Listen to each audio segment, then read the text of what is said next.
Hello friends, how are you? Welcome to our YouTube channel Dhyan Commerce, the key of success. Please like, subscribe, share and press bell icon for notifications. Thank you.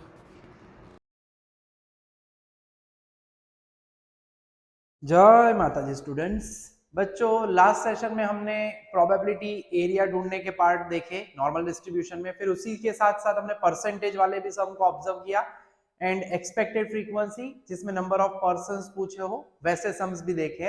अब आज हम कुछ और example देखने वाले हैं जिसमें ये एग्जांपल इंपॉर्टेंट है बच्चों, सेक्शन एफ का 7 नंबर का एग्जांपल, जिसमें अब हमें प्रोबेबिलिटी दी जाएगी और मिसिंग वैल्यूज जो x1 x2 है, अब तक x1 x2 के ऊपर से z1 z2 ढूंढते थे और प्रोबेबिलिटी ढूंढी जाती थी। अब उल्टा काम करना है, प्रोबेबिलिटी दी जाएगी तो वो टेबल का इस्तेमाल करके हम x2 x1 की वैल्यूज ढूंढेंगे। मगर सबसे पहले बच्चों यहाँ पे नया पार्ट ये है कि हमें उन्होंने प्रोबेबिलिटी डेंसिटी फंक्शन दिया हुआ है, ठीक है, और उसके ऊपर से सबसे पहला काम करना है, हमें फाइंड करना है हमारा मीन एंड स्टैंडर्ड डेविएशन यानी म्यू एंड सिग्मा। तो इसके लिए बच्चों आपको याद होना चाहिए general form of probability density function, ठीक है, यानी वो अगर याद नहीं है तो अटक जाएंगे। यानी जनरल फंक्शन जो है बच्चों हमारा वो है f of x is equal to 1 upon sigma into square root 2 pi e to the power -1/2 x minus mu upon sigma whole square, ठीक है। यहाँ पे x जो है is between minus infinity and infinity, equal to ना लिखो तो भी चलता है, ये हमारे कॉन्सेप्ट में है ही। तो सबसे पहले तो बच्चों फंक्शन को हम कन्वर्ट करेंगे। नीचे यहाँ पे आप देख सकते हो 5000 पाई दिया हुआ है, हमें स्क्वायर रूट 2, यहाँ पे 2 के अलावा कुछ भी नहीं होना चाहिए, ठीक है, उस फॉर्मेट में कन्वर्ट करना है। At the same time power में अगर आप देखते हो तो नीचे सिग्मा होना चाहिए x minus mu upon sigma, बाहर ओनली 2 होना चाहिए। यानी इन आइदर केस अगर आप देखते हो तो यहाँ पे 2 अगर है 5000 डिवाइड बाय 2 करोगे तो दैट विल बी 2500, ठीक है, यहाँ पे भी वैसे ही है। सो एक स्टेप में समझा देता हूँ, यहाँ पे हम लिख सकते हैं 2500 इंटू 2 पाई, ठीक है, e टू द पावर, यहाँ पे भी मैं लिख सकता हूँ 2 इंटू स्क्वायर रूट के अंदर हमें जब भेजेंगे वापस स्क्वायर रूट में, जैसे 2500 है वैसे यहाँ पे है x माइनस 75 का होल स्क्वायर। अब जो है बच्चों खास यहाँ पे ध्यान रखना है, हमें एग्जैक्ट फॉर्म के लिए सिग्मा आगे होना चाहिए, अंदर 2 पाई होना चाहिए। 2500 है, बाहर निकलेगा तो उसका स्क्वायर रूट होगा तो 50 हो जाएगा, ठीक है, यानी अब मैं उसे लिख रहा हूँ तो 1 अपॉन लिख सकते हैं 50 इंटू द स्क्वायर रूट 2 पाई। अब वैसी प्रोसेस बच्चों यहाँ पे उल्टी है, अगर बाहर है तो 2500 है, अगर स्क्वायर के अंदर अगर आपको रखना है, सपोज मैं उल्टा समझा देता हूँ आपको, x माइनस 75 अपॉन में अगर 50 कर देता हूँ का स्क्वायर अपॉन 1 अपॉन 2 तो 50 है, अगर आप स्प्लिट करो होल स्क्वायर को तो ऊपर होगा x माइनस 75 का स्क्वायर, नीचे होगा 50 का स्क्वायर, 50 का स्क्वायर यानी अगेन 2500। यानी बच्चों जब भी आपको इस तरह से स्टैंडर्ड फॉर्म में कन्वर्ट करना है तो बाहर जो भी नंबर है उसका स्क्वायर रूट निकाल के होल स्क्वायर के अंदर डालना है, क्योंकि जब वो बाहर निकलता है तो उसका स्क्वायर होता है, वापस अंदर भेजोगे तो स्क्वायर रूट होगा। तो ये थोड़ा सा फॉर्मेटिंग है, वो आपको बच्चों ध्यान रखना है यहाँ पे, ठीक है।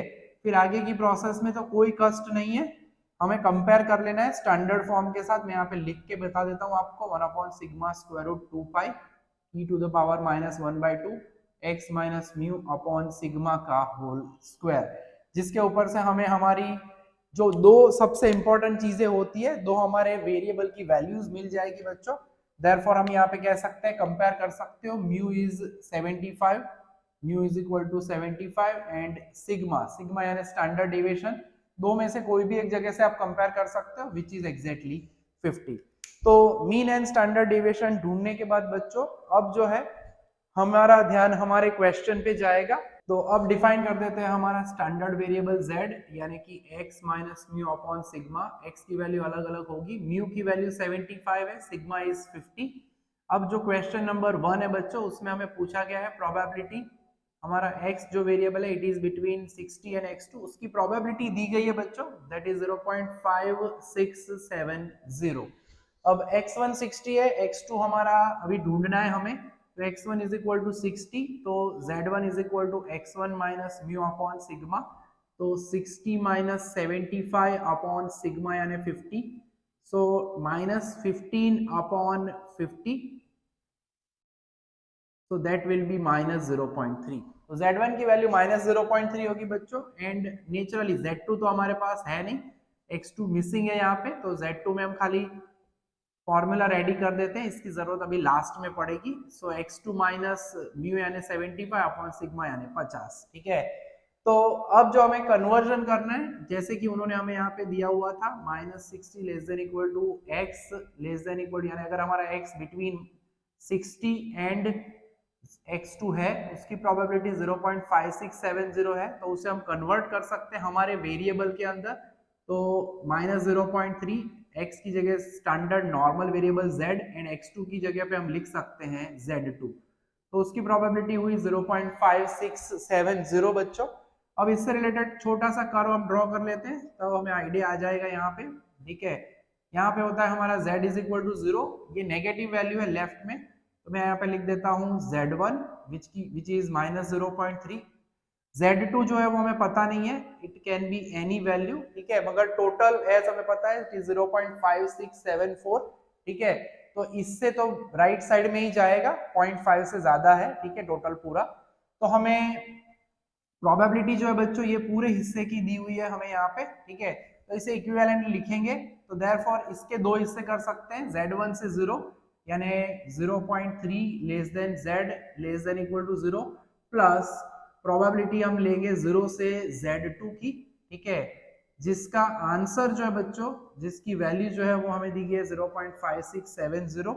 अब ये जो वैल्यू है ये हम टेबल में से 0.3 के लिए देख सकते हैं, as they are symmetric, directly हम वैल्यू रख देते हैं उसमें से 0.3 की वैल्यू हम देखने हैं 0 में, तो इट इज 0.1179, तो ये मैं रख देता हूँ 0.1179। तो 0.5670 में से माइनस कर देंगे, यानी ये हिस्सा उधर जाएगा, तो probability that z is between 0 and Z2, तो 0.5670 माइनस हम कर देंगे 0.1179। तो ये जो वैल्यू है कैलकुलेटर का इस्तेमाल करना पड़ेगा बच्चों, 0.5670 माइनस 0.1179, तो ये मिल रहा है 0.4491। तो बच्चों अब ये जो प्रोबेबिलिटी है उसके हिसाब से, यानी हमें टेबल में जाना होगा बच्चों, ऐसी कौन सी वैल्यू है जिसकी प्रोबेबिलिटी 0.4491 आ रही है, तो टेबल में ढूंढना पड़ेगा। 0.43 वाली लाइन 1.5 में है, 1.59 में 0.4441 है, मगर हमें तो 4491 की तरफ जाना है, तो 1.6 में जाते हैं, 1.6 में 0 में 52 है, आगे बढ़ते हैं 3 यानी 1.63 की वैल्यू है 0.4484, बट ये 91 है। और उसके बाद अगर देखते हो तो 1.64 की वैल्यू 0.4495 है, यानी इन दोनों की हम एवरेज निकाल सकते हैं, ठीक है। तो अब मैं आगे लिखता हूं, ये ऊपर वाला पार्ट जो है वो यहां से मैं हटा देता हूं, खाली हमें Z2 की फॉर्मूला की जरूरत पड़ने वाली है, वो मैं यहाँ पे लिख देता हूँ वापस, x2 माइनस 75 अपॉन 50। तो एक छोटा सा टेबल बनाएंगे बच्चों हम, जिसका यूज अब जब भी एग्जैक्ट वैल्यू ना मिल पाए बच्चों, तब हम ये टेबल ड्रॉ करके अप्रॉक्सीमेट वैल्यू ढूंढ पाएंगे। तो फ्रॉम टेबल हम कहते हैं नियर वैल्यू, बिफोर अगर जो भी वैल्यू दी गई 0.4491 वो हमें ऑब्जर्व करनी है, और उससे रिलेटेड एरिया जो है वो हम मेंशन करेंगे, और उसका z स्कोर क्या है वो हम ऑब्जर्व करेंगे। जैसे कि हमने कहा था हमें चाहिए 0.4491, तो 4491 से कम वाली वैल्यू थी 0.4484, यानी सबसे पहले एरिया मेंशन करो 0.4484, उसका z स्कोर बच्चों 4484 है, 1.6 ऊपर 0.03 है, यानी कि 1.63 उसका z स्कोर होगा, ठीक है। उसी तरह से नियर वैल्यू जो है, नियरर वैल्यू आफ्टर 0.4491 जो कि है उसके एग्जैक्टली बाद वाला 0.4495 जो कि है 1.64 के लिए। फिर उसके बाद हम निकाल लेते हैं एवरेज वैल्यू, ठीक है, एग्जैक्ट तो नहीं मिल पाएगा बट अप्रोक्सीमेटली, तो एवरेज वैल्यू हम निकाल लेते हैं इसकी 0.4484 प्लस 0.4495 डिवाइड बाय 2 करते हैं, तो इट इज अप्रोक्सीमेटली 0.44895, यानी 91 एग्जैक्ट नहीं मिल रहा है बट 995 कह सकते हैं। इन दोनों की एवरेज यानी 1.635। तो जो बच्चों Z2 की वैल्यू हमें लेनी है यहाँ पे खास ध्यान रखना है, ठीक है, Z2 की वैल्यू जो हमें लेनी है, तो हम कह सकते हैं फ्रॉम द टेबल, ये टेबल जो हमने कैलकुलेट किया उसके हिसाब से Z2 की कैलकुलेशन होगी, Z2 की वैल्यू होगी 1.635। अब वो ऊपर वाली फॉर्मूला यूज करनी है, तो Z2 यानी x2 माइनस 75 अपॉन 50, तो 1.635 यानी x2 माइनस 75 अपॉन 50। अब थोड़ी सी कैलकुलेशन है, सिंप्लीफिकेशन करना है, ज्यादा कुछ है नहीं, बाय यूजिंग द कैलकुलेटर, यानी 1.635 इंटू 50 करना है। सो सीधा भी आप लिख सकते हो विच इज 81.75। अब माइनस 75 को शिफ्ट करेंगे, 81.75 प्लस 75, तो वो हमें मिलने वाला है x2 165.75। बच्चों पॉइंट्स में नहीं लेते तो अप्रोक्सीमेटली लिखनी है वैल्यू, तो इट इज अप्रोक्सीमेटली 157। तो बच्चों ये पहला क्वेश्चन हुआ हमारा। अब जाते हैं हमारे इसके दूसरे क्वेश्चन में। तो बच्चों सेकंड क्वेश्चन के लिए मैंने थोड़ा यहाँ पे डिटेल वापस लिख दी हुई है ताकि प्रॉब्लम ना हो। म्यू 75 सिग्मा 50 एंड z जो अभी हमने बताया था वही। अब यहाँ पे जो है हम z1 के बारे में कहने वाले हैं, x1 यानी z1 is x1 minus mu upon sigma. तो x1 की वैल्यू नहीं है तो x1 छोड़ देते हैं, क्योंकि इसका यूज अभी हमने जैसे किया वैसे लास्ट में करेंगे। बट x2 की वैल्यू हमारे पास है 125, तो z2 हमें मिलेगा 125 माइनस 75 अपॉन 50, तो ये एग्जैक्टली 50 अपॉन 50 यानी कि मिलेगा हमें 1। तो बच्चों यहाँ पे हम कन्वर्ट कर सकते हैं इसे, that probability of x1 less than equal to x, यानी कि x is between x1 and 125, जिसकी वैल्यू हमें दी गई है 0.3979, ठीक है। तो उसे कन्वर्ट कर सकते हैं हमारे वेरिएबल्स के अंदर, z1 less than equal to z less than equal to z2, ठीक है। z2 की वैल्यू हमारे पास अवेलेबल है, तो वहां पे मैं रख सकता हूँ 1 विच इज 0.3979, ठीक है। तो ड्रॉ कर देते हैं हमारा जो नॉर्मल कर्व है वो,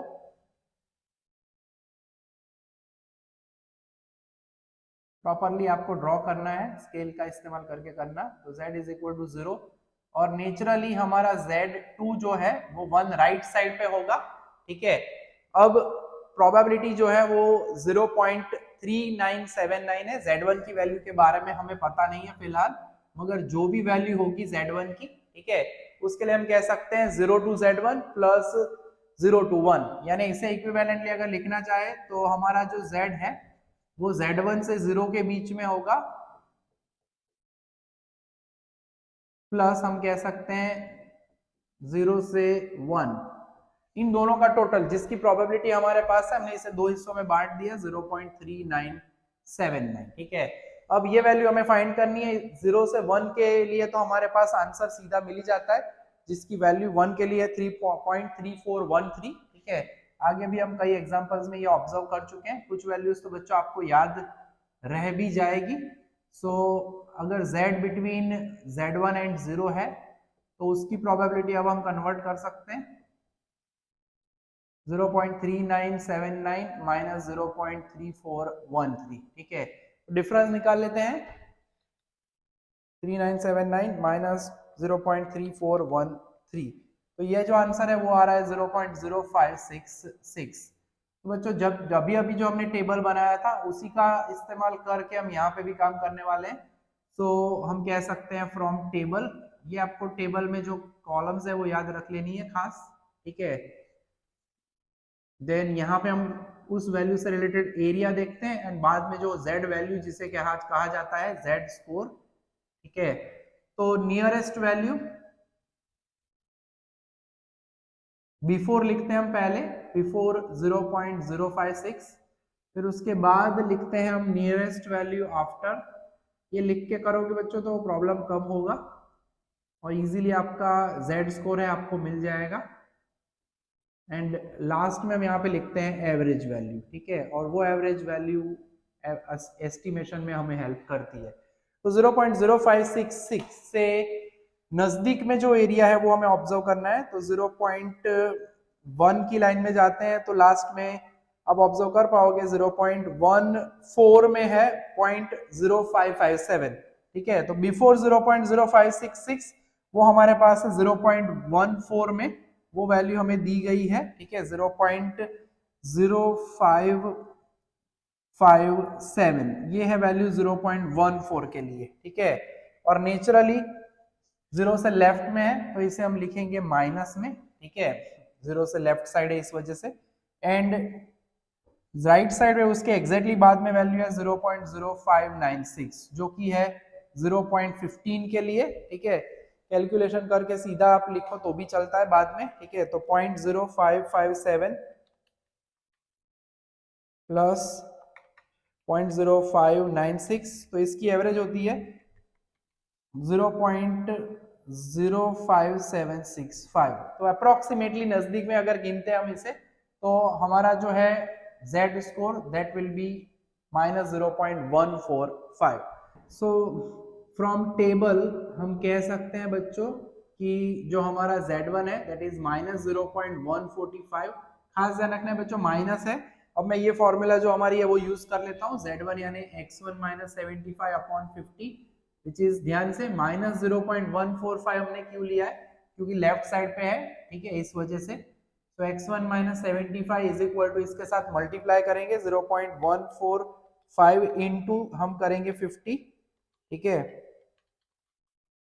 तो वो मिलेगा हमें -7.25। खास ध्यान रखना है -75 को शिफ्ट करेंगे तो दैट विल बी +75 -7.25, यानी अगर आप माइनस करते हो तो that will be 67.75। So approximately अगर कहे बच्चों तो वैल्यू जो है अप्रोक्सीमेटली इक्वल टू होगी 68। तो ये बच्चों हो गया हमारा दूसरा पार्ट। अब देख लेते हैं तीसरा क्वेश्चन जिसके अंदर हमें एब्सोल्यूट वैल्यू दी हुई है, यानी उसे हम इंटरवल फॉर्म में कन्वर्ट करेंगे और प्रोबेबिलिटी नॉर्मल तरह से ढूंढनी है तो वो हम ढूंढ लेते हैं। तो बच्चों ये प्रोबेबिलिटी फाइंड करनी है जब इस तरह का मॉड्यूलस फॉर्म दिया जाए। तो लिमिट चैप्टर में मैं समझा चुका हूं कि अगर x minus a less than equal to delta हो तो उसे कन्वर्ट किया जाता है इंटरवल फॉर्म में, यानी वैल्यू जो है 50 - 10 यानी होगी बिटवीन, हमारे x की जो वैल्यू है वो होगी बिटवीन 40 एंड 60, ठीक है। तो x1 इज इक्वल टू 40 ले लेंगे, तो x1 इज इक्वल टू 40, तो z1 इज इक्वल टू हम सिंपली कन्वर्ट कर देंगे x1 माइनस म्यू यानी 75 अपॉन सिग्मा, सो 40 - 75 अपॉन 50, ठीक है। तो कैलकुलेटर का इस्तेमाल करना पड़ेगा, so this is -35 upon 50, तो -0.7 होगा हमारा Z1 एंड x2 की वैल्यू जो है 60, उसके लिए अगर हम बात करें Z2 यानी x2 - 75 upon 50, तो 60 - 75 upon 50, so that is -15 upon 50, और 15 upon 50 जो है वैसे अभी हमने आगे किया ही था, that is -0.3। बच्चों दोनों वैल्यू माइनस है तो जो एरिया हम ड्रॉ करते हैं कर्व के अंदर, ठीक है, उसमें हमें पता है सेंटर में होता है z is equal to 0 and as we can observe दोनों नेगेटिव है यानी लेफ्ट साइड का हिस्सा होगा, ठीक है। मैं यहाँ पे खाली लिखूंगा Z1 एंड Z2, यानी हमें इन दोनों के बीच का एरिया यानी हाईलाइट करेंगे हम ये एरिया हमें फाइंड करना है बच्चों, ठीक है। तो कन्वर्ट करते हैं हम इसे नोटेशन को, सो प्रोबेबिलिटी अगर हम कहते हैं बिटवीन 40 एंड 60, हमारे random variable I mean normal variable में लिखा था उसे कन्वर्ट कर देते हैं हमारे Z1 Z2 में, सो दैट विल बी -0.7 और -0.3 के बीच में है। अब ये हिस्सा सीधा नहीं मिलेगा, हमें 0 से कनेक्ट हुआ पार्ट लेना पड़ता है, यानी 0 से Z1 टेक्निकली लिखना चाहिए ऐसे। मैं पूरा पार्ट जो है प्रोबेबिलिटी Z1 और 0 के बीच की प्रोबेबिलिटी ढूंढ लूंगा, उसमें से ये जो Z2 की वैल्यू है वो माइनस कर देंगे, यानी probability that Z2 Z and 0। अब Z1 Z2 हमारे पास रेडी है, ड्राइंग के ऊपर से अगर सीधा लिखना है तो भी लिख सकते हो, तो -0.7 Z less then 0 and Z2 हमें पता है -0.3 है, ठीक है। अब हमें पता है एज सिमेट्री, इसे अगर आप लिखना चाहो तो it is nothing but positive value के लिए ही हमें टेबल दिया गया है, तो इसे हम ऐसे भी कन्वर्ट कर सकते हैं, आप डायरेक्ट लिखो तो भी कोई प्रॉब्लम नहीं है, ठीक है। अब 0.7 की वैल्यू टेबल में से देखनी है। 0.7 की वैल्यू है 0.2580, 0.3 की वैल्यू है 0.1179, ठीक है। तो डिफरेंस निकाल लेते हैं बच्चों, 0.2580 माइनस 0.1179, तो ये जो आंसर आ रहा है वो आ रहा है 0.1401। तो पहले दोनों में बच्चों प्रोबेबिलिटी दी थी, एरिया दिया था, उसके ऊपर से हमने x1 एंड x2 की वैल्यूज ढूंढी, I mean x2 and x1। Last में मॉड्यूलस फॉर्म दिया था, उसे हम कन्वर्ट कर सकते हैं और उसके ऊपर से हमने फाइंड की probability of the particular values, ठीक है। तो बहुत ही इंपॉर्टेंट एग्जांपल था ये बच्चों। देख लेते हैं एक और एग्जांपल आज का। तो बच्चों सम नंबर 7 देख रहे हैं सेक्शन डी का यहाँ पे, और यहाँ पे क्वेश्चन में पूछा गया है z स्कोर डिसाइड करना है, जो कि अब लास्ट सम में डिटेल में पूरा समझ चुके हैं। थोड़ा सा सिंपल सा सम है मगर एरिया थोड़ा अलग है। पहला क्वेश्चन जो है नंबर 1, उसमें हमें बताया गया है, ठीक है, कि area to the left of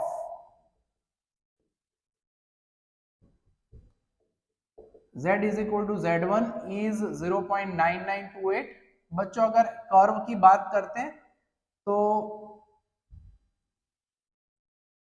z1 जो है आप देख सकते हो लेफ्ट साइड में हमें पता है माइनस इंफिनिटी से लेके z इज इक्वल टू 0, एक पार्ट का प्रोबेबिलिटी 0.5 होता है, 0.5 से अगर ज्यादा है दैट मींस हमारा z1 राइट साइड पे होगा, ठीक है। यानी ये ऑलमोस्ट 0.99 है, यानी आप उसे हम अप्रोक्सीमेटली यहाँ पे मेंशन करेंगे, यहाँ पे ड्रॉ करेंगे, ठीक है। तो ये हमारा z1 है। तो हमें जो एरिया फाइंड करना है, आई मीन जो एरिया दिया गया है वो जो एरिया है ये पूरा है, ठीक है। यानी इसे हम कह सकते हैं probability of z less then z1 is 0.9928।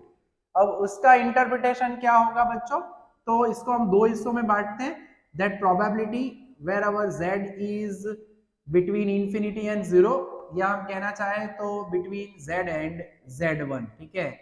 तो वो जो वैल्यू हमें दी गई है बच्चों वो है 0.9928, इसकी वैल्यू हमारे पास रेडी है, 0.9928 उन्होंने दी हुई है, तो वो मैं मेंशन कर देता हूं। तो यहाँ पे मैं देयरफॉर करके लिख देता हूँ 0.9928। अब ये जो हिस्सा है लेफ्ट साइड का पार्ट हमें पता है सिमेट्रिक है, उसकी प्रोबेबिलिटी 0.5 होती है, सो 0.9928 में से उससे हमें माइनस करना पड़ेगा, ठीक है। Therefore probability where our z lies between 0 and z1, तो 0.9928 माइनस 0.5 करेंगे। सो कैलकुलेटर का इस्तेमाल कर लेते हैं, ठीक है। वैसे सीधा 9 माइनस 4 यानी ये तो सीधा भी हो जाएगा 0.4928। यानी अब हमें जो है वो अभी आगे जो हमने काम किया था टेबल वाला वही काम करना है, ठीक है।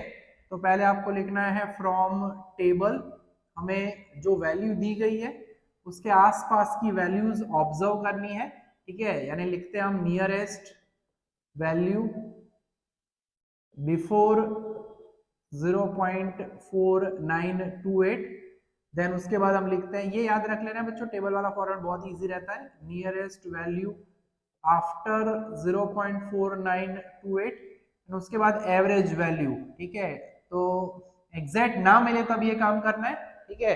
एग्जैक्ट वैल्यू जो अगर आप देखते हो तो 0.4928 अवेलेबल नहीं है हमारे पास, ठीक है। सो आप ऑब्जर्व करोगे तो 2.4 में अगर हम जाते हैं 2.4 वाली लाइन में तो उसमें 2.43 में 0.4925 है, उससे कम 0.4925 ये एरिया हमारे पास है। उसका z स्कोर हम डिसाइड करने वाले हैं, इसका z स्कोर है हमारे पास that is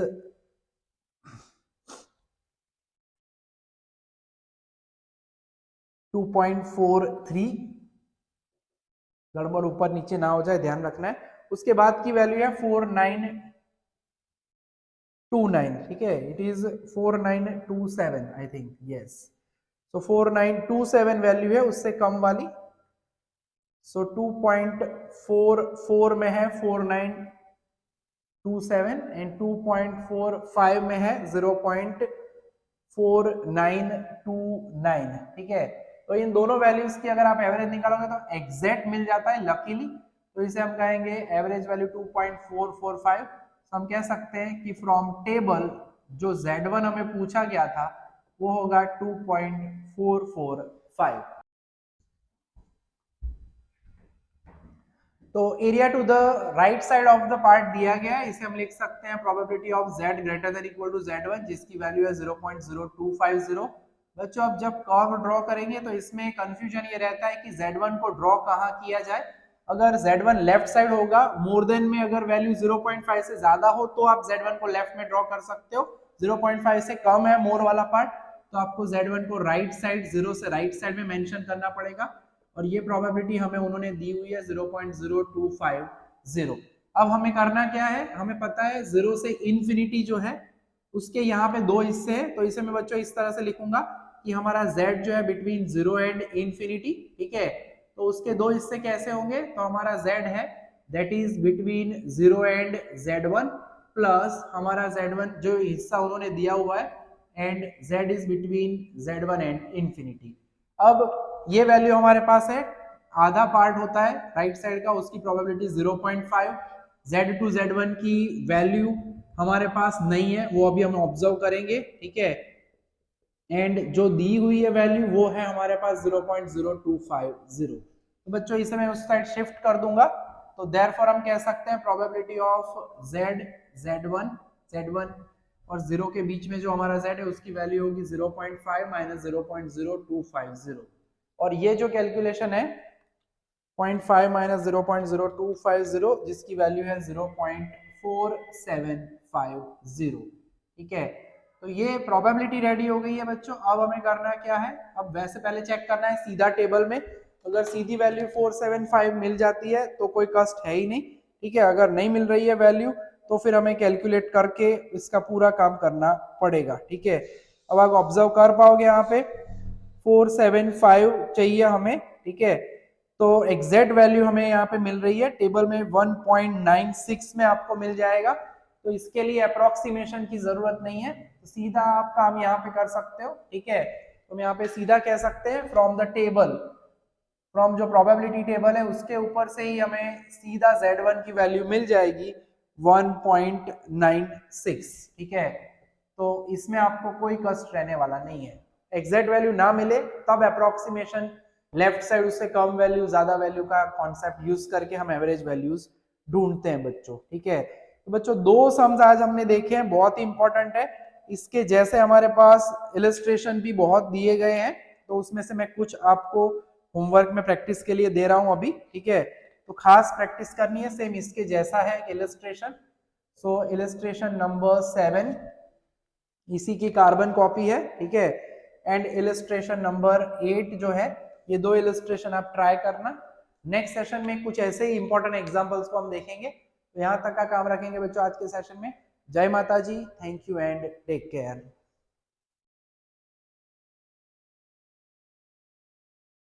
Please like, subscribe, share and press bell icon for notifications.